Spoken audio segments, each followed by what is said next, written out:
Bonjour Gérard Lepuy. Bonjour. Hier, donc, il y avait un mini-sommet à Paris sur le climat organisé par le président Macron qui a attiré l'attention des invités comme Richard Branson, Bill Gates, des rois et des premiers ministres. Qu'est-ce que vous retenez de ce sommet? Je dirais d'abord que s'il suffisait de faire venir des milliardaires pour lutter contre le réchauffement climatique, les choses seraient simples. Mais elles sont beaucoup plus compliquées que ça. D'ailleurs, en ouvrant cette conférence, 2 ans après la COP 21, cet accord dont on nous a dit tant de bien, Macron a commencé par dire « on est en train de perdre la bataille ». C'est ce que je redoutais personnellement. Et pourquoi on est en train de perdre la bataille? Ça, Emmanuel Macron ne l'a pas dit. C'est à cause de la concurrence mondialisée entre les firmes capitalistes, pour ne prendre que l'exemple français, qu'il s'agisse de Renault, de Peugeot, des fabricants de pneus et bien d'autres entreprises.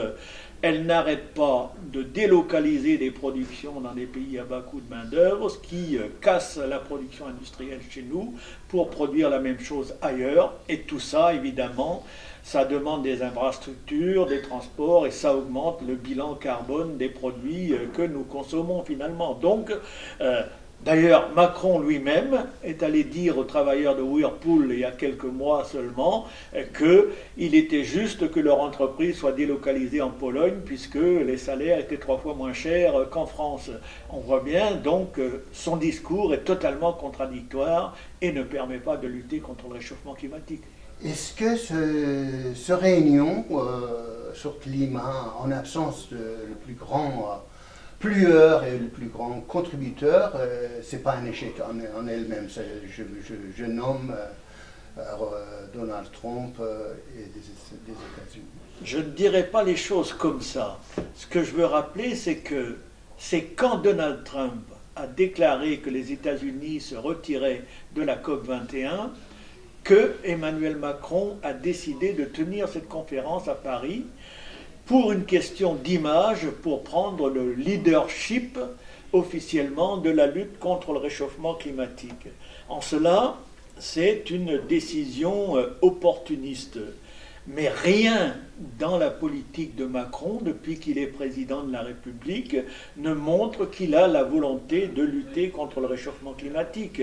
Certes, on a annoncé que la France allait arrêter de produire du pétrole sur son territoire, mais le pétrole produit en France est 1% de la consommation française. Et donc, si on continue de faire des grandes villes des pôles de compétitivité comme le veut Macron, eh bien, il y aura de plus en plus de circulation automobile pour se rendre au travail tous les jours. Il y a plus de 30 millions de véhicules qui roulent en France tous les jours. Si on continue de pratiquer de la sorte, on alimentera le réchauffement climatique, d'autant plus que plus on concentre des activités autour de Paris et dans la proche banlieue des autres grandes villes, eh bien plus les gens vont plus loin pour habiter parce que le logement est trop cher, et plus il y a de voitures sur les routes.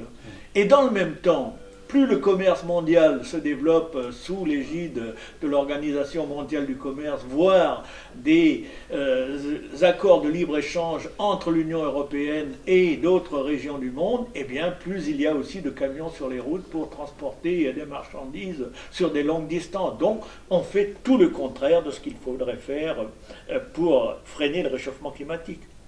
Donc, en résumant, c'est une opération de communication, vous voulez dire? Oui, c'est une opération de communication, d'autant plus que s'il est vrai que le bilan carbone de la production française est plus bas en moyenne que celui des autres pays européens, ça c'est grâce à l'énergie nucléaire notamment, mais quand on calcule l'empreinte carbone, c'est-à-dire les produits importés qui s'ajoutent à ce qu'on produit en France, eh bien, ça augmente le bilan carbone de chaque citoyen français de 70 à 80% par rapport au carbone libéré sur le territoire national. On voit donc que ce qui est en cause, c'est la mondialisation capitaliste, et tant qu'on ne prendra pas des mesures pour réduire cette concurrence mortifère entre grandes firmes au niveau planétaire, eh bien, on polluera de plus en plus.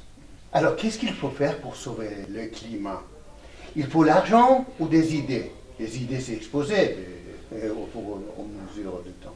Je dirais qu'il faut surtout des idées, oui, des idées nouvelles. Il faut une réflexion prospective pour produire différemment avec moins d'émissions de CO2. Par exemple, on a insisté beaucoup sur le rôle des banques, sur le rôle des grandes firmes, mais si les banques françaises voulaient participer à la lutte contre le réchauffement climatique, par exemple, elles pourraient proposer des emprunts à taux zéro pour rénover les immeubles des HLM afin que la consommation d'énergie diminue. Or, elles ne font pas la même chose, ou très peu. Non, pas à taux zéro, elles ne proposent pas à taux zéro pour les rénovations. Il y a une petite subvention gouvernementale, mais les banques ne proposent pas de prêt à taux zéro. Si chaque banque mettait 1 milliard ou 2 à disposition pour cela, eh bien, beaucoup plus de gens seraient encouragés ou à rénover leur maison pour que la chaudière à gaz consomme moins de gaz ou la chaudière à fioul consomme moins de fioul, et dans les HLM et dans les immeubles privés, eh bien, il y aurait des initiatives du même type. Mais ça ne se fait pas parce que, justement, il n'y a pas une offre de financement qui soit intéressante et qui réduise la charge qui est supportée ou par les propriétaires qui rénovent ou par les locataires quand il s'agit de logements HLM, par exemple. On voit que dans tous les efforts qu'on veut faire pour améliorer le climat, le carbone joue un rôle important, donc le taxe de carbone. À votre avis, quel est le bon taux de taxe de carbone idéal? De quelle manière? Oui, je suis plus que dubitatif sur tout ce qui est expérience taxe carbone tel que ça a fonctionné jusqu'à maintenant. Parce que l'Union européenne avait mis en place une taxe carbone dès 2005. Ça a démarré à 30 € la tonne de carbone et puis le prix s'est effondré pour une raison bien simple. Comme ça ne concernait qu'un certain nombre de pays développés dans le monde, eh bien, il suffisait de délocaliser les productions industrielles dans les pays à bas coût de main-d'œuvre pour avoir du carbone à vendre. Et comme beaucoup d'entreprises avaient du carbone à vendre, eh bien, le prix du carbone est tombé à 5 €. Le droit du carbone. Oui, oui. Et en plus, il y a eu de la fraude sur la TVA et des choses comme ça. S'il devait y avoir une taxe carbone, moi je pense, alors c'est une opinion personnelle, mais qu'on devrait la mettre sur le pétrole, sur le gaz, sur le charbon, au départ, au moment de l'exportation. Et faire en sorte qu'il y ait une cagnotte mondiale qui soit le produit de cette taxe carbone. La moitié de cette taxe, par exemple, ou le produit de la moitié de cette taxe pourrait servir de fonds de développement vert pour les pays en développement qui n'ont pas beaucoup de moyens.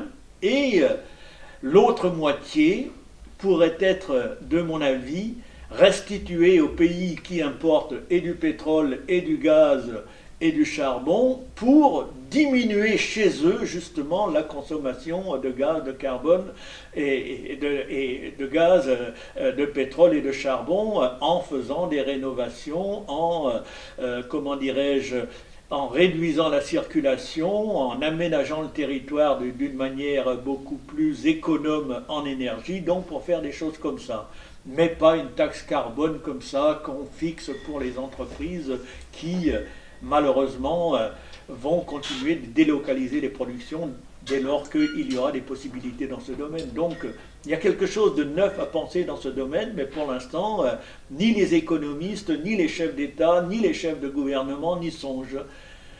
Moi, à mon petit niveau, je pense qu'il y a quelque chose à faire dans ce domaine, mais il faudrait argumenter beaucoup pour que ça grandisse quelque part. Mais ça n'engage que moi pour l'instant. Que ça soit accepté par une grande partie des gens. Je vous remercie, Gérard Lepil. Je rappelle le titre de votre dernier livre, Devant l'urgence climatique, bousculons les politiques, d'édition de Croquant. Oui, et ça va rester d'actualité encore pendant longtemps, à mon avis. C'est vrai. Merci beaucoup. Merci.